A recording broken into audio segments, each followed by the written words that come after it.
Six Flags Magic Mountain, located in Valencia, California, has over 40 rides and attractions, including 19 roller coasters. I got the chance to visit this park in May of 2019, and during the 5 hours I was there, I tried to make the most of my visit.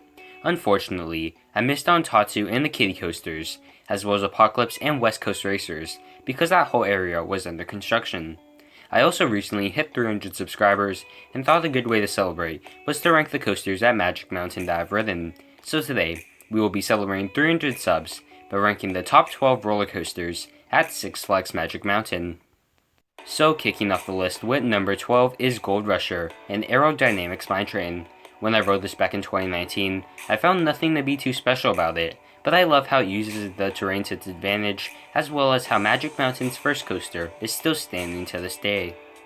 Next, we have the New Revolution, a Schwarzkopf looping coaster. While this may have been featured in National Lampoon's Vacation and is a piece of coaster history, the ride itself isn't very interesting or too thrilling.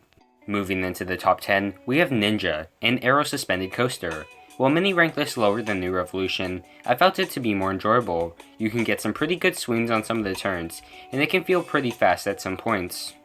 At number 9, we have Viper, the last of the Aero Mega Loopers. Back in the day, this was known to be one of the worst coasters at Magic Mountain. Since a refurb back in 2018, this coaster has been pretty smooth in the past couple of years. While I still found it to be kinda rough, it's still worthy of a top 10 spot, and I'm pretty sure if I rode it again, it would go up in my rankings. Number 8 is Riddlers Revenge, and while most people would rank this higher, I did not have a very good experience on it. I felt like I was constantly being thrashed around, and standing up on the roller coaster was not ideal for me.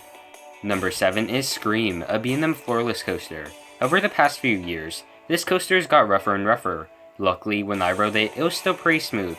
I thought it was a pretty good ride, but nothing spectacular.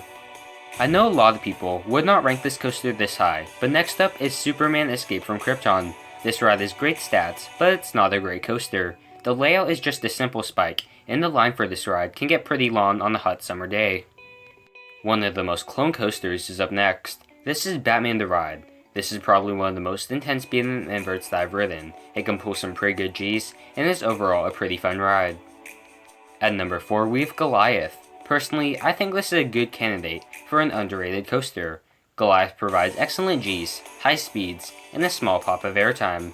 Plus, Giovanola hypers aren't supposed to be like B&M hypers. Taking the bronze is Full Throttle. This Premier Ride Skyrocket 3 model is short but packs a punch.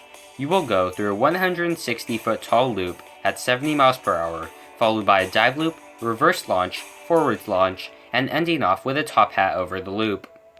At number 2, we have Twisted Colossus. Many would rank this number 1, but I thought that spot belonged to something else. I think my expectations were too high the first time I rode this. Sure, it provides good airtime, but it didn't duel for me, and that second lift is pretty boring without another train crawling up the first one. And finally, number 1 is X2. This is my overall favorite coaster that I've ridden, and for good reason. The controlled flipping during the ride was pretty cool, along with the 200 plus foot drop. There are so many things to love about this coaster, and I look forward to getting on it again later this year.